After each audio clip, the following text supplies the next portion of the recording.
What's up, y'all? It's your most Dead Month. Chris, we're back in that video. We're back cast. Y'all remember that dude? When we always watching about what happened to certain games and stuff like that. Told y'all I was gonna watch the Rabbids. If y'all would know what we're talking about. Last time I think we watched it been a minute. I know it was not no Watch Dogs. Planet 3 Meat? No. Oh, Rayman. Rayman. Yeah, that was Rayman. Remember what?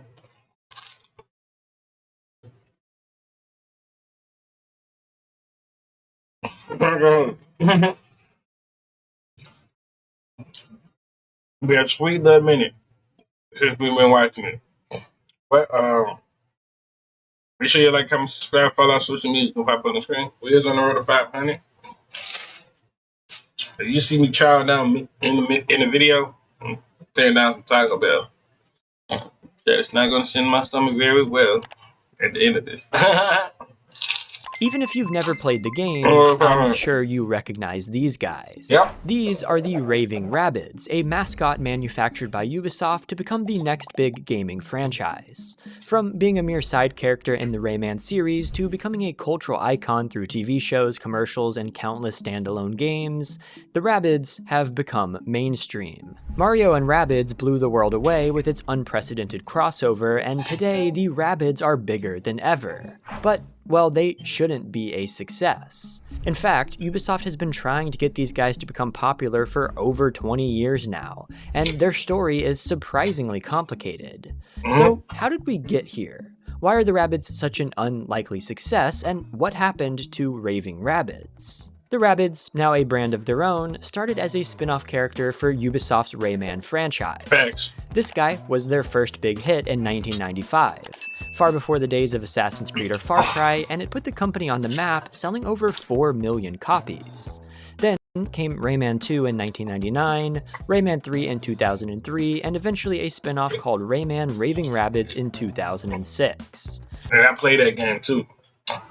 I played that game. Not in 2006, but I think had to be like 2015, 2017 type vibe. I think we played this game, if I'm not mistaken.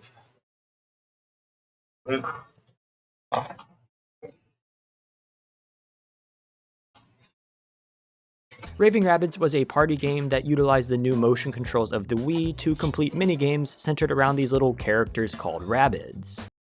There was a small framing story, but it frankly wasn't important because the gameplay was more party-focused than linear. It was a fun experience for Wii owners and a relatively unique game for the time since motion controls were all the rage. It had a bunch of minigames including rail shooters, rhythm games, precision games where you guide Rabbids through obstacles, and of course my least favorite that should have a trigger warning, where you have to clean the Rabbids' teeth. I'm still kept up by that at night. My favorite one is the when you do the band stuff and the teacher stuff. The teacher one. That was my favorite one to do. More than 20 years later. The game sold about 1.5 million copies according to VG charts and had a decent 6.9 Metacritic user score, so it wasn't the most impressive thing that Ubisoft had ever made. It very easily could have been a standalone trial for something new, but, well, the Rabbids characters had potential that can't simply be explained through the game itself. We gotta talk about marketing. The marketing campaign for Rayman Raving Rabbids was viral, memorable, and punchy. Far more than anything else that Ubisoft had released at this point. The over-the-top exaggerated stupidity of these characters really shined in online and TV formats, and the initial commercials are extremely memorable even today. The Rabbids were recognizable and they had brand power. Even though this was technically supposed to be a Rayman game, the Rabbids now held the keys to Ubisoft's next big franchise. The commercial where Rayman is crushed by a couch with Rabbids on it would be a perfect representation of what was about to happen behind closed doors at Ubisoft, because it was time for a sequel. It's now 2007, just 1 year later, and Ubisoft had already cooked up the next game in the series, Rayman Raving Rabbids 2. They hadn't made the decision to fully ditch the Rayman name quite yet, but... I didn't play that, but I want to play it though. Okay. I'm thinking about playing it. Okay. Not gonna hold you. Just for the gaming video, it'll be lit. Bro, Taco Bell gave me hella sauce. Hella sauce. I don't even use their sauce. I like ranch on myself. But yeah. Don't worry, that was coming. This game was set in Paris and it had no story mode, just free play minigames. Or maybe I'm not intelligent enough to comprehend the story here, but honestly it doesn't matter. There were over 50 new minigames, costumes, and Wi-Fi features to share high scores online, and was otherwise more of the same. People played this game for the social party experience, not for a polished masterpiece of a AAA game, and the reviews reflected this. Raving Rabbids 2 Definitely true.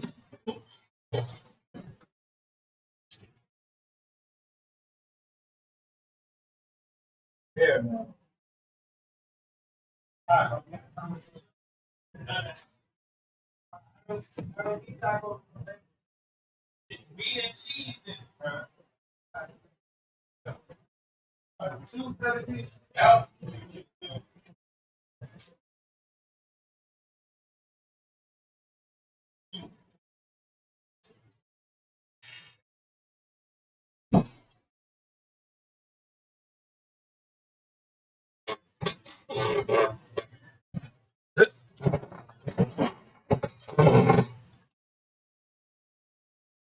scored a 7 out of 10 in terms of user review scores, practically making it an extension of the first game. But it did sell over 1.8 million copies, surpassing the first game and reinforcing the idea that I think there's certain games that I could like bring back, low key.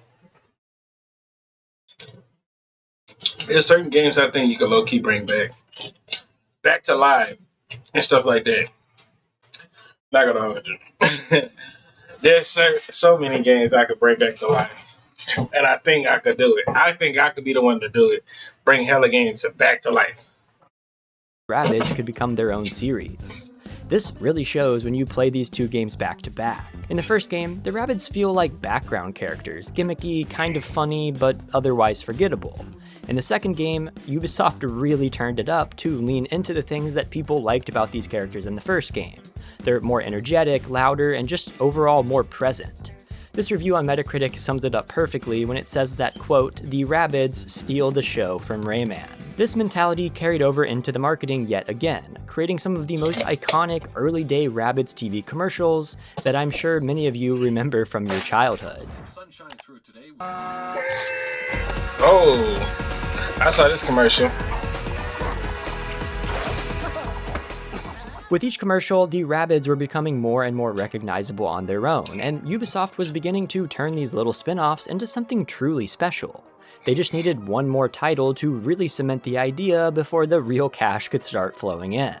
But they probably wanted a break after 2 back-to-back releases, so maybe they could have relaxed with War Thunder, the sponsor of today's video. I've been a big fan. I knew you were just trying to slap us with that, bro. Like, shout out to War Thunder though. You know, if they sponsor me, shout out to them. But Original Rabbids trilogy. Rayman Rabbids TV Party is where Ubisoft finally stopped pretending that this was a Rayman series. Rayman shows up for a cute little intro, immediately gets punted off the screen, and then never appears again. He's basically a hostage cameo at this point, wheeled out just long enough to justify the name on the box before the Rabbids slam the door and lock him out of his own franchise. A story that you probably would recognize if you watched my last video on the topic, which will be linked in the description. Mechanically, TV Party is more of what people liked about the first 2 games, but with the Wii balance board functionality. You know, the most useless piece of gaming hardware ever made. But at least you can use your butt as a controller now. Very on brand for Rabbids. TV Party took everything that Ubisoft learned throughout the marketing of the first game and put it into overdrive. The game itself was cemented around the Rabbids hijacking a TV station and jumping between parodies of different channels and shows, which gave Ubisoft an excuse to throw them into fake commercials, sports broadcasts, soap operas, basically anything that they could scream over in commercial form. The Rabbids were now a pop culture icon. Recognized by fans of the series, people who've never even played any of these games, and casual TV viewers who recognize them from the countless TV commercials. There was even a £1 million marketing budget to target girl gamers in the UK, crossovers with Capri Sun, and other cross-promotions that cemented this feeling and allowed the Rabbids to truly surpass Rayman. Commercially, TV Party was the best performing game of the trilogy, selling around 2 million copies with about 1 million coming from Europe and roughly 700,000 from North America. But the cracks were starting to show, and it seemed like users were fatigued with the formula. This really shined through with the reviews, with user scores on Metacritic dropping to a 6.1, the lowest in the trilogy. Ubisoft had officially hit the ceiling of what they could accomplish with the scream at the screen while your uncle falls off the balance board formula. So, for the next entry, Ubisoft finally asked a different question. Instead of just building more party games around the Rabbids, what if they built an actual game about them? That line of thinking is what led to Rabbids Go Home, a full, standalone adventure game that tried to turn these marketing gremlins into proper protagonists, give them a world to wreck, and see if there was something more under all the screaming and toilet humor than just another Wii party disc. Low-key, why they didn't talk, bro? Like, low-key, they should have made them talk, low-key. Not gonna hold you, saying, because it would have made that show that he gonna explain about Nickelodeon even better. You had to watch and sit there and watch and know what they was talking about. The flag was released in 2009. Developed. I'm gonna check the camera. Okay. All right, we good.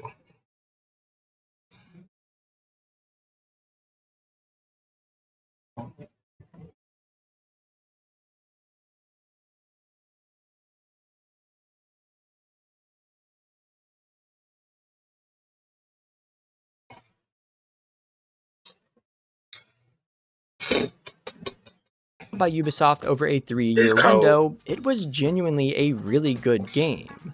The Rabbids finally escaped the minigame cage and were let loose in an actual city with actual levels and an actual goal: steal enough junk to build a pile to the moon so that they can go home, whatever that means to creatures who live in shopping carts. In the game, you basically pilot a living battering ram through malls, suburbs, hospitals, and office blocks, crashing into anything that isn't nailed down and even some things that are. Background gags like PA systems telling you to buy 5 of the same product a day for your health, or the yellow paint literally guiding you along while a rabbit holds the dripping brush, shows a level of self-awareness that feels more like a proper comedy game than just random screaming. For the first time, it felt like the Rabbids had their own world instead of just crashing someone else's. They weren't evil masterminds anymore or a prop in a Rayman spin-off. They were just doing whatever idiotic things popped into their heads and dragging the rest of the planet along for the ride. Right. And that effort paid off, at least on paper. Rabbids Go Home reviewed far better than any Rabbids games before it, sitting at an 8.3 user score compared to the original's 6.9. It should have been a massive success, but commercially, it told a different story. The game only moved around 1.1 million copies, respectable but barely half of what TV Party managed, and most of these sales came from Europe, suggesting that American audiences were already getting tired of the brand. In pure business terms, a risky 3-year passion project about trashboarding rabbits just couldn't compete with another cheap party compilation, and that mismatch between quality and sales would haunt the series moving forward. So on November 21st, 2010, Raving Rabbids Travel in Time released. The game went back to the party game formula and reintroduced a small plot. Somehow the Rabbids had gotten their hands on a time-traveling washing machine and were traveling through history, causing untold damage and chaos to the space-time continuum. You know, the usual stuff. It was another minigame collection just like the original trilogy, with some cutscenes placed throughout. The thing that Ubisoft thought they needed to force Rabbids to become one of the biggest franchises in gaming. But they still couldn't quite execute on this vision, and this entry was actually the worst received title yet, and the worst performing in terms of sales. It was a failure. They tried again with Rabbids Land in 2012, on everyone's favorite forgotten console, the Wii U. This one was yet another painfully generic and bland party game. This game was the lowest point of the series. Ubisoft had been trying to turn Rabbids into something huge for over 6 years at this point, and it just wasn't working. Sure, the brand was extremely recognizable, and even non-gamers were able to see the Rabbids due to their insanely successful marketing run, but the games themselves just weren't selling. Something was missing, Ubisoft just had to figure out what it was. An experimental 3DS title called Rabbids Rumble came out in 2012 that aimed to try something new with turn-based combat. This game was a blip on the radar and it isn't anything notable, but it did show that Ubisoft was trying to find the next formula for the Rabbids, and it would take them over 5 years to do so. While the games were fumbling around trying to find a new formula, the Rabbids themselves were quietly thriving everywhere but video games. Ubisoft did what any company with an overexposed mascot would do in the early 2010s. They put them on TV. Rabbids Invasion premiered on Nickelodeon and France 3 in 2013, and for a while it pulled pretty solid numbers, with Season 1 premieres hovering around the 1 to 2 million viewer mark in the US, almost half of what something massive like SpongeBob was doing, putting it in really solid territory for a new kids show. Things got shakier at home though when Nickelodeon started shuffling the show over to Nicktoons for parts of Season 2, then most of Season 3, which absolutely nuked the ratings down to under 250,000 viewers per episode. But overseas, especially in China, the Rabbids absolutely exploded. By October of 2018, Rabbids Invasion had racked up over 2 billion views there and was ranked as the most watched and most positively rated kids show in the country, helped along by later seasons and a Netflix-released finale movie. Ubisoft themselves summed it up best. The Rabbids are a very malleable brand. They don't have a world of their own. They're characters that invade other worlds, whether it's Rayman's where they came from to the human world. They can fit into any cultural background and make it their own. So even if the games were stumbling through failed experiments like Travel in Time, Rabbids Land, and the blink and you miss it Rabbids Rumble, the characters were more visible globally than ever. The brand had proved that it could survive outside of traditional releases, which gave Ubisoft just enough confidence to try something much riskier than another party compilation. At this time, the Rabbids brand director, Javier Manzanares, wanted to take a risk and make something that no one expected, and there was no better way to do that than by crossing over with Mario. For most franchises, that would have been one heck of a long shot, but Ubisoft had more than just the money and clout to throw around. The Rabbids franchise was born and raised exclusively on Nintendo systems. They'd had a working relationship for 7 years, so it wasn't that crazy of a stretch. But, much like Manzanares, Nintendo wanted to be surprised by whatever came out of the deal. They wanted to see what bizarre interactions would emerge when something as different as the Rabbids were paired with Mario, with different designers at the helm. David Soliani was chosen to direct the project. Tons of genres were considered, from first-person shooters to racing games. Ultimately, a strategy game was chosen, quote, because we wanted to propose something new in a genre and do complex stuff in a very simple way. They should have low-key put them in a racing game, bro. That racing game would have been lit. Like the Mario World, but that would have been lit. Seeing the rabbit and they could just dress like Mario and them. Yo, they only get like Mario, Luigi, Peach, and like Toad. That's like fire, and they can change to a regular rabbit and different color rabbits. That's all you like. That's the only you can get right there. Type of rabbits you can get. That should have been dope. In other words, they wanted a game that was easy to learn but hard to master. The perfect easy to learn, hard to master. I don't even think people. It's like rare occasion that people playing this. Formula for a game to have longevity. Even early into the development process, Ubisoft went above and beyond, presenting not just a slideshow to Nintendo, but an entire prototype. This kind of initiative won the Nintendo bigwigs over, and probably let them get away with a lot more. After all, Nintendo is infamous for how fiercely it guards its brands. Meanwhile, they were okay with Ubisoft not just giving Mario a gun, but also stuff like Rabbid Kong wiping his butt with Nintendo characters' faces. After 4 years of grueling work, Mario and Rabbids Kingdom Battle released for the Switch on August 29, 2017. The gameplay took heavy inspiration from 2012's XCOM Enemy Unknown.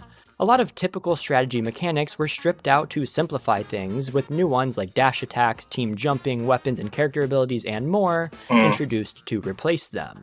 Paired with the different enemies and environments that you had to deal with, it kept things fresh and engaging and gave the game its own identity in the strategy genre. The story holding this unlikely crossover together was, let's say, flexible. The Rabbids snag a prototype headset that could fuse any two objects, it freaks out when introduced to their time-traveling washing machine, and the resulting science disaster spits them and a bunch of corrupted Rabbids into the Mushroom Kingdom. It's absolute nonsense, but that's kind of the point. The plot exists purely to justify why Mario has a gun now, why Peach is hanging out with a Rabbid version of herself, and why a Roomba-looking thing is suddenly your squad commander. It was weird, but it was awesome. So of course, Kingdom Battle was a hit with critics and fans alike, with a stellar reception on Metacritic. Ooh. The game has sold over 10 million copies in its lifetime, making it one of the most successful third-party titles for the Nintendo Switch. Ubisoft's Nintendo Switch adventure didn't stop there though. In an unexpected twist, a new Rabbids party game was also released on July 31st, 2019, the first in nearly a decade. It was called Rabbids Adventure Party. The catch? It was a Chinese exclusive. The whole thing was built in-house at Ubisoft Chengdu, framed as a family party adventure where the Rabbids time travel straight into classic Chinese myth, crash land on Chinese soil, and proceed to ruin Journey to the West one minigame at a time. It wasn't just inspired by Chinese culture either. The marketing in China pitched it as basically the must-play title for domestic Switch owners, complete with heavy local references, a full Chinese localization, and even a later update that added a dedicated Sichuan dialect voice pack because why shouldn't the Rabbids scream at you in regional Chinese? For Ubisoft, this was a huge deal. This was their Chengdu studio leading a Rabbids title on a major platform, using the same Snowdrop engine that powers big-budget games like The Division, and treating China not as an afterthought, but as the first and primary audience. Local press even called it one of the best reasons to own a Chinese Switch, and Ubisoft doubled down with discounts, anniversary promos, and repeated... Oh, that's very smart, because, I mean, that's more important than getting them out more first, because like how I'm putting this is most of the majority of the games is really coming from them or coming from different creators, and stuff like that. If y'all know what I'm talking about, not gonna go all down in details on it, but you know. Pushes to get more Chinese families into this weird mythological Rabbids fever dream. Like majority of the game is like mostly Chinese themed, low key, like mostly Chinese themed. It was all brought to the West in 2022, and it didn't really make a splash outside of China, but that almost misses the point. Party of Legends proved that the Rabbids brand was flexible enough to be rebuilt from the ground up around a completely different culture, and that Ubisoft could still find real growth for them by going somewhere nobody expected. So, after the success of the TV shows in the region and the breakout hit surrounding Party of Legends, Rabbids are still huge in China to this day, and Ubisoft makes a considerable amount of revenue through Chinese sales. But what happened in the West, and where are the Rabbids here today? Well, 5 years after Kingdom Battle, Ubisoft and Nintendo took another swing with Mario and Rabbids Sparks of Hope, which finally released on October 20th, 2022 as a Switch exclusive. Okay. It wasn't From the outset, it was pitched as a bigger, bolder follow-up that doubled down on everything people liked about the first game, while not being afraid to tear out core systems and rebuild them. Under the hood, the combat system was almost completely reworked. The strict grid movement was gone, replaced with freeform movement inside a radius, real-time dashes, and much more fluid positioning, which made fights feel closer to a hybrid of tactics and action, rather than a pure tile-based strategy game. You also weren't forced to keep Mario in your party anymore, which is kind of insane considering how protective Nintendo usually is. This whole thing still just doesn't really make sense to me. But anyways, instead you mix classic Mario characters, their Rabbid counterparts, and new heroes, then bolt Sparks onto them for extra powers and synergies, giving the sequel its own mechanical identity instead of just feeling like an expansion pack. Ubisoft backed all of this up with a stacked soundtrack, featuring both Grant Kirkhope and Yoko Shimomura, plus 3 DLC campaigns, the last of which finally reunited Rayman with the Rabbids for the first time since TV Party. On paper, it all worked. Critics loved Sparks of Hope, but this time, player opinions were a bit more divided. Some fans really missed the clean grid of the first game, others got annoyed by loading screens and random encounters, and user scores settled into a great but not perfect zone, instead of the near unanimous praise that Kingdom Battle enjoyed. Sales told a similar story, around 3 million copies by January 15, 2024, which would be a dream number for most tactic games, yet still far below Ubisoft expectations given how huge the Switch's audience had become. Ubisoft CEO Yves Guillemot even suggested that it might have fared better as a Switch 2 launch title, and when executives start publicly airing that kind of disappointment, it usually doesn't bode well for immediate sequels, something that Rayman fans know all too well. Yeah. Again, I made an entire video on Rayman and his downfall, which you can find in the description below. Yep. It's a good one, and it connects a lot of the dots in the beginning of this story, because you can't talk about Rabbids without talking about Rayman, so check that out after this if you're interested. But to wrap this video up, Rabbids really shouldn't have been a success. The entire franchise was basically an industry plant, if you want to call it that. Ubisoft took a side character from a Rayman spin-off, slapped them on 3 Wii Party games in 3 years, and pushed them in every commercial break they could buy. They tried to brute force a new franchise into existence and failed time and time again. The market rewarded cheap compilations like TV Party far more than fully fleshed out titles like Rabbids Go Home, and then decided that they didn't want it anymore when Travel in Time and Rabbids Land came out. Instead of backing off, Ubisoft kept at it, and they threw the Rabbids at everything. TV shows, a Chinese exclusive party game built around Journey to the West, and eventually a tactics crossover with Mario that had no right to be as good as it was. Somewhere along the way, these loud little gremlins stopped being those things that ruined Rayman, and quietly became one of Ubisoft's most recognizable brands. It's weird because simultaneously while all of this happened, the Rabbids still aren't as big as many other popular Ubisoft franchises, and sales for a lot of these games are far lower than you'd expect with all of the publicity around these things. Rabbids were never meant to be this big. Ubisoft tried to manufacture a hit and stumbled for years, but by invading every possible medium and every possible market, the Rabbids accidentally did what Rayman couldn't. They stuck around long enough to become impossible to ignore. So we'll have to see what happens next with Rabbids, whether it's... Hey man, I would have called the Rabbids the industry plants. I just say they got their own style, their own way of things, But if y'all just video, make sure to like, comment, subscribe, follow social media, pop on the screen. We is on the road to 5 minutes, and I'm out.